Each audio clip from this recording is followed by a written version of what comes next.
In this video, I'm going to show you 4 ways to stop overthinking and dwelling in your intrusive thoughts so that you can start to take back control of your mind and your life. Here are 3 crazy but true facts. Number 1, humans have about 60,000 thoughts a day. Number 2, 90 to 95% of those thoughts are repetitive. And number 3, 80% of those thoughts are negative. So think about this. If you have 60,000 thoughts a day and 80% of those are negative, you have about 48,000 negative thoughts a day. A day, one day, 48,000 negative thoughts. And if you have 60,000 thoughts a day on average and 90 to 95% of those are repetitive, you have a minimum of 54,000 repetitive thoughts a day. These are thoughts you keep thinking over and over and over. So if 80% of your thoughts are negative and 90 to 95% of your thoughts are repetitive, then your head is pretty much swirling with a tornado of negative, repetitive thoughts all day, every day, even when it's not tornado season. You're being bombarded with negative thoughts on repeat like a broken record of doom and gloom all day, every day. If you're empathic or highly sensitive or even introverted, chances are that you tend to dwell in your thoughts, getting lost in them, and they overpower and overwhelm you, taking control of your life, especially when you believe what your thoughts are saying. So in this video, I'm going to show you 4 ways to overcome that. Hi, I'm Tree, and I help you master your energy so you can heal your past and create a new and empowered future. So overthinking and intrusive thoughts can be relentless, disrupting our daily lives by causing anxiety, stress, insecurity, self-doubt, procrastination, indecision, emotional paralysis, fear, shame, guilt, and more. These thoughts can range from worrying about the future, dwelling on the past, or fixating on hypothetical scenarios. If you're highly sensitive, you're even more prone to this because you have the innate ability to see situations from multiple angles, and then therefore your mind presents different possible scenarios to you so that you can make a decision based on a more holistic, well-rounded viewpoint rather than a limited singular perspective. This is really good, but the problem is when you allow yourself to overthink and go into a state of rumination or repetitive cyclical thoughts, you end up losing yourself and losing your power to take conscious action that benefits you and your life. So the first thing we want to do is put distance between ourselves and the thought. We don't want to identify with these thoughts because they're not all true. In fact, the majority of them aren't true. So depending on where you are in your empathic awakening journey, and I have a video that talks about the 4 stages of empathic awakening and also a free quiz that you can determine which stage you're in. I'll link to them in the description below.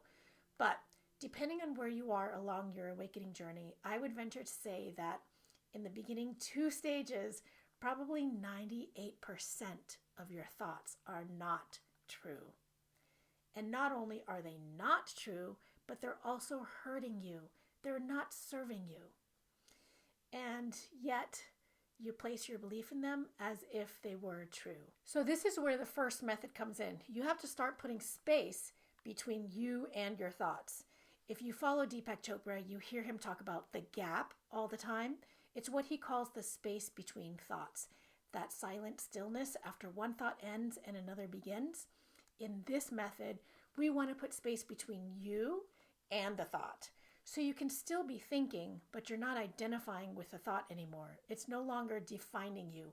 You're no longer blindly believing it just because you're thinking it. So unlike Deepak Chopra's The Gap, the space between thoughts, I call this place peace, the space between you and your thoughts. Because that's what it feels like when you're no longer trapped in incessant thinking. You're no longer stuck in the whirlwind of your cyclical thoughts that keep chattering on and on and on, nonstop. And you're now in control and you can watch the chatter from a distance rather than being lost in it. Since most of our thoughts are repetitive, the thoughts you're thinking today are pretty much a repetition, a broken record of the thoughts you thought yesterday. And the thoughts you thought yesterday are pretty much a repetition of the thoughts you thought the day before. And the thoughts you thought the day before, well, you get the picture, right? It goes on and on and on. How long have you been struggling with the same thoughts of self-doubt, of not believing in your worth or in yourself? How long have you been struggling with the same thoughts about money and not having enough? Or how long have you been struggling with the same toxic patterns in relationships, right? Or how long have you been wanting to write that book or start that business or get in shape? It's because you keep carrying the same thought patterns from your past into your present and future. And it's those same thought patterns that keep you stuck day after day. So in order to create any real lasting change, we have to change our thought patterns so that they can elicit new emotions and new behaviors and new actions from us. A lot of our thoughts throughout the day are insignificant and benign, meaning that they don't really cause any harm. And they don't matter really in the grand scheme of our lives. They're just thoughts like, wow, that's a bright colored car, or this spaghetti is good, or I don't like that dress. These thoughts don't have much impact on our lives, and these types of thoughts typically don't take over our minds. It's the deeper thoughts that have more personal meaning to us that tend to control us. Thoughts that are like, I'm not good enough, I'll never get that promotion because I don't have a college degree, or I'm damaged. Who will ever want to be with someone like me who has so much baggage? Or I'm broken. These types of thoughts and the related ones that support them are the types of intrusive thoughts that we're talking about in this video. Thinking is not the problem, it's overthinking.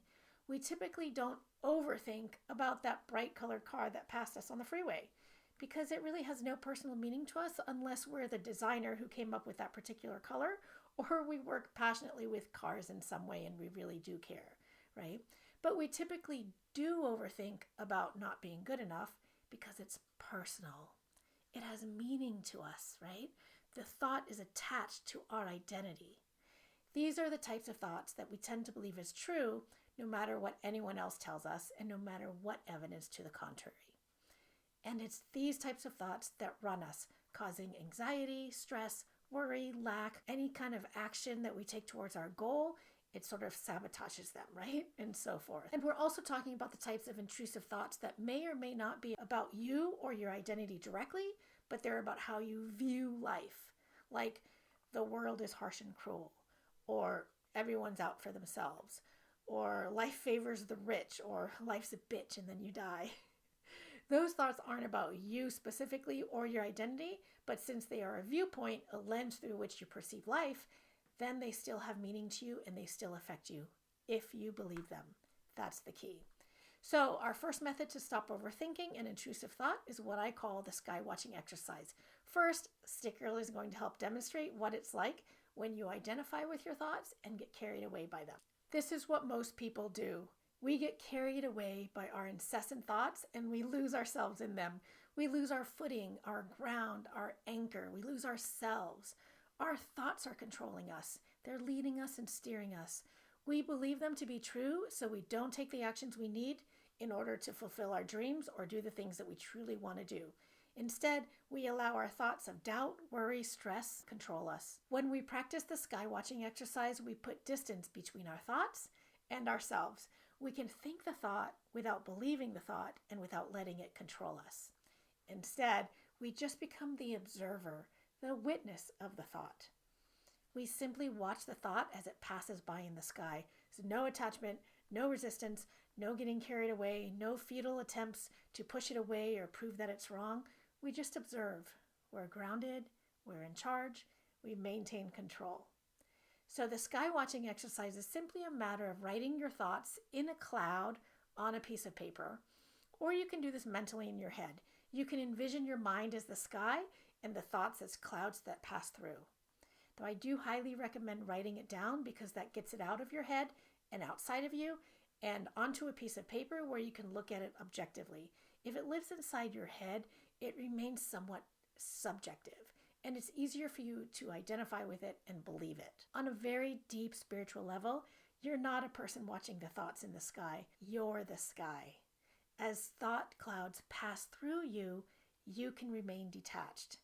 Maybe it's a thunderstorm of thoughts and it's loud and dark and booming and maybe even scary, but you're not the thunderstorm. You're the sky through which the thunderstorm passes. Or maybe there's nothing even passing through. Maybe it's just open, empty, bare blue sky as far as the eye can see. Either way, the sky is the same regardless of what's passing through it or not.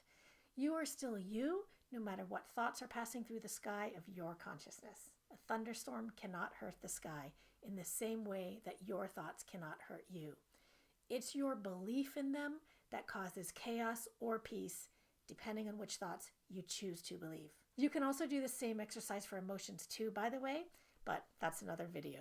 So be sure to subscribe to my channel so you don't miss any videos with practical techniques and tips that help you master your own energy. Okay, so the first way to stop overthinking is the sky watching exercise, where you'll pull out a piece of paper, draw cloud shapes on it, and write out your thoughts in the clouds. This puts distance between you and your thoughts swirling around endlessly in your head. The concept of detaching yourself from your thoughts is a spiritual practice that has been taught for centuries, but it also is a core concept in acceptance and commitment therapy called cognitive diffusion. It involves detaching from your thoughts by treating them as passing events rather than absolute truths. Cognitive fusion is believing every thought that passes in your mind and looking at life through the lens of your thoughts. Cognitive defusion is separating yourself from your thoughts, especially when they're unhelpful. So instead of your thoughts and yourself being fused together as one, you're defusing your thoughts and yourself. You're separating them. You're no longer believing or identifying with them. You don't have to believe your thoughts, Just because you think a thought doesn't mean it's true. The second way to stop overthinking is to give your thoughts some character and a name that matches their personality. As you start observing your thoughts and separating yourself from them, you'll start to notice that you kind of have multiple thought personalities living inside your head. Some of them are louder than others, and some tend to show up more dominantly, especially when you're triggered by past painful experiences.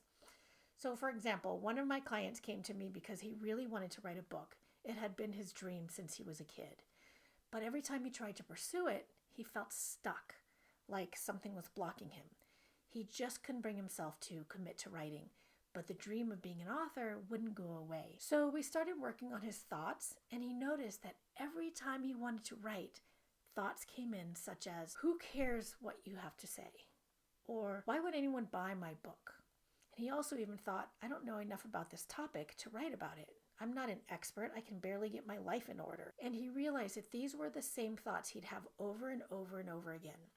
And these thoughts, because he believed them, were keeping him from doing what he wanted to do. So I asked him to imagine that these thoughts belong to a character that lives inside his head and to give it a name. So he named this character Worthless Wayne, because the thoughts were all about being worthless and not good enough.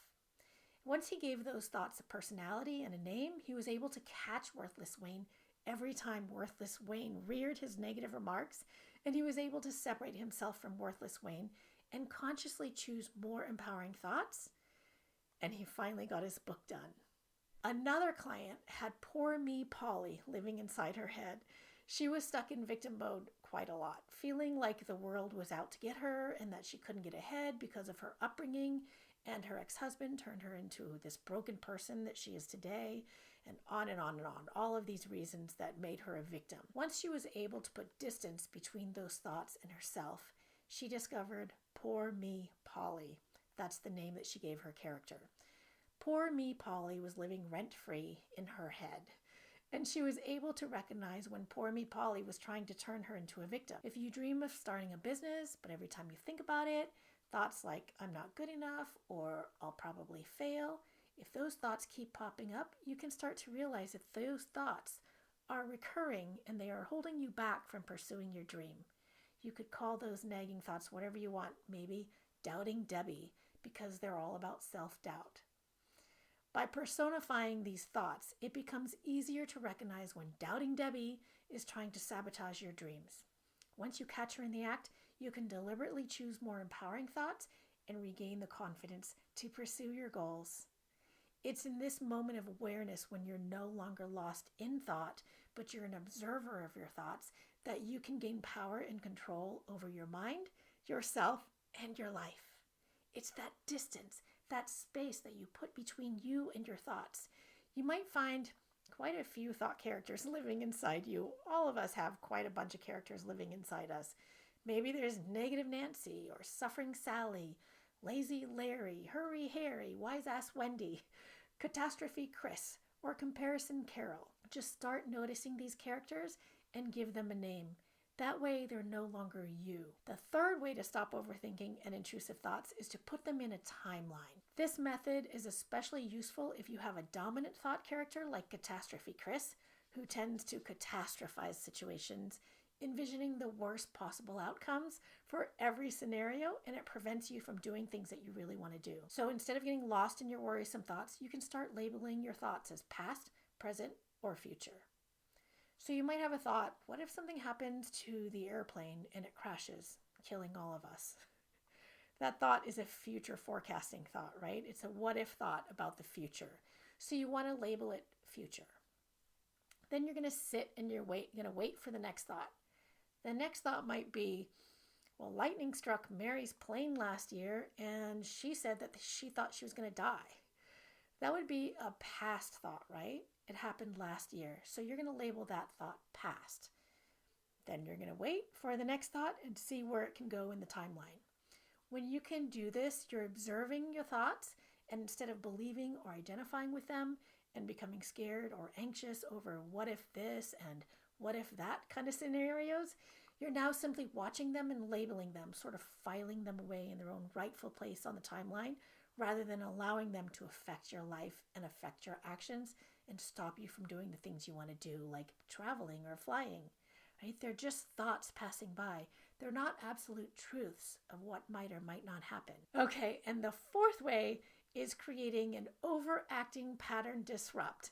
This is my favorite because it's really fun. Sometimes our minds are so overactive that it seems that no matter what we do, we can't escape the thoughts. You can't sleep, you can't stop thinking, you can't stop worrying and stressing, and your thoughts are completely wild, like children who've been loaded up with candy and soda and no discipline whatsoever, running rampant in your head and wreaking havoc. If you try the first three methods and they don't work, you need something a bit more radical and energetic than calmly sitting and observing your thoughts as they float by. Sometimes your thoughts are so loud that they seem to take over your mind, and they cause you to feel really intense feelings of anxiety, desperation, or fear, and then your body gets in on it, and you start sweating and breathing shallowly, and so in those cases, you need something more active to stop the madness. So we're going to show you number 4. When you catch yourself in this type of dramatic moment, you can stop the drama by interrupting the pattern with what I call the overacting pattern disrupt, and consciously create more drama. So let me show you what I mean. So you have these thoughts swirling around in your head that are pretty dramatic. You're going to beat them at their own game, and you're going to be more dramatic than them, like a bad actor who's overacting. Play out the thoughts in your head in an overdramatic way outside your head. So if the thoughts in your head are along the lines of, I'll never be good enough, no one's going to love me, who's going to love me with all my hang-ups, I've been used and abused, and I'm broken.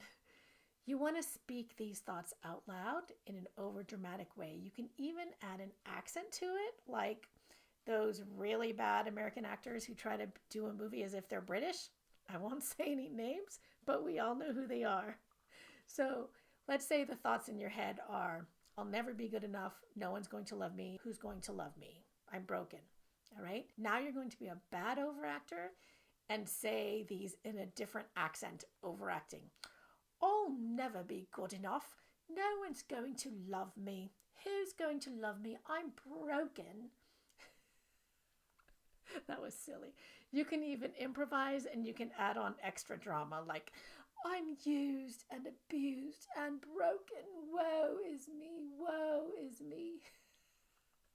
Okay, I know my accent sucks, but that's the fun of it. That was so fun. Do you see how putting these thoughts outside of you, saying them out loud and over-dramatizing them, and even adding a silly accent makes them sound ridiculous? How could you possibly believe them when you say it like that? They're just the scripted words of a bad actor rehearsing their lines in a bad movie over and over in your head. Would you pay to go to a movie with bad acting and a bad storyline? I wouldn't. So why let one replay itself for free in your head all day, every day, on repeat?